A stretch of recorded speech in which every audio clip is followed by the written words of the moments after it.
नमस्कार। आज हम एक बहुत ही खूबसूरत कहानी की परतों को खोलेंगे, जिसका नाम है मॉनसून मुलाकात और एक भूली हुई डायरी। हम समझेंगे कि कैसे छोटी छोटी चीजें और कुछ इत्तेफाक मिलकर एक यादगार कहानी बना देते हैं। तो चलिए शुरू करते हैं। कहानी की शुरुआत होती है सिर्फ एक लाइन से, पर यह लाइन अपने आप में बहुत कुछ कह देती है। शाम का वक्त, हल्की बारिश, मतलब माहौल में थोड़ी उदासी भी है और कुछ नए की उम्मीद भी। यहीं से कहानी हमें अपनी दुनिया में खींचना शुरू कर देती है। तो कहानी का जो पहला हिस्सा है वो है एक अनपेक्षित मुलाकात के बारे में। देखते हैं कि कैसे एक बिल्कुल साधारण सा माहौल किरदारों के लिए नई संभावनाओं के दरवाजे खोल देता है। अब देखिए सीन में क्या क्या है। आयशा बस स्टॉप पर अकेली है। उसकी बस जा चुकी है, जो एक छोटी सी निराशा है। उसके हाथ में एक डायरी है जो आगे चलकर बहुत जरूरी हो जाएगी। और तभी एक बाइक आकर रुकती है। ये अर्जुन है। मतलब सारे जरूरी हिस्से एक ही जगह एक ही पल में सेट हो जाते हैं। और फिर आता है ये डायलॉग, ये लाइन। सच कहूं तो इस कहानी का दिल है।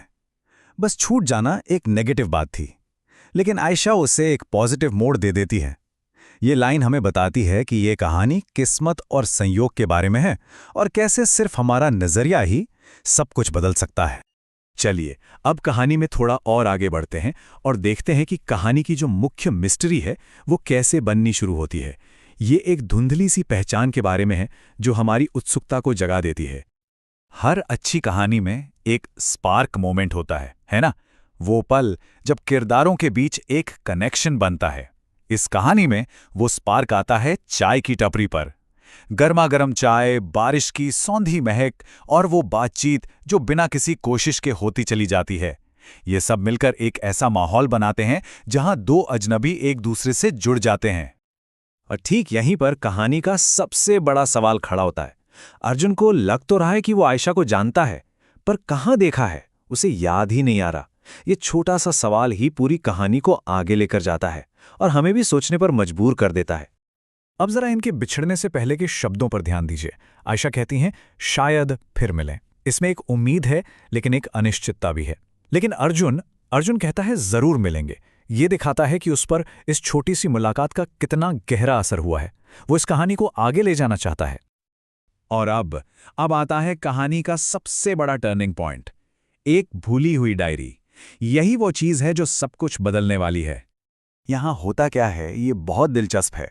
आयशा बस में बैठती है और चली जाती है। कहानी यहाँ खत्म हो सकती थी, है ना? लेकिन तभी अर्जुन की नज़र उस बेंच पर रखी डायरी पर पड़ती है। एक भूली हुई चीज कहानी को एक बिल्कुल नई दिशा दे देती है। तो अब हम पहुंचते हैं कहानी के आखिरी हिस्से में, जहां अतीत का एक राज एक नए भविष्य की शुरुआत करने वाला है। सोचिए जरा, अर्जुन वो डायरी उठाता है और उसके कवर पे लिखा है, अर्जुन के लिए मेरा पहला क्रश। बस इसी एक लाइन से जो रहस्य था वो और भी गहरा और बहुत पर्सनल हो जाता है।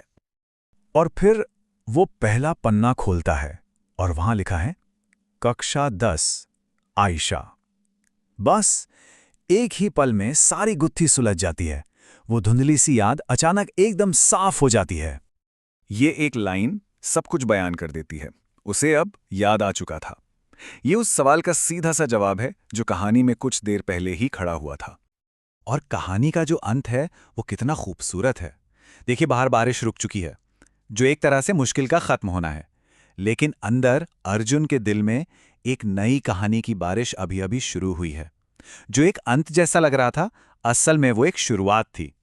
तो आखिर में ये कहानी हमें एक सवाल के साथ छोड़ जाती है कि हमारी यादों में न जाने ऐसी कितनी ही कहानियां दबी पड़ी हैं जो बस शुरू होने के लिए अपने सही वक्त का इंतजार कर रही हैं।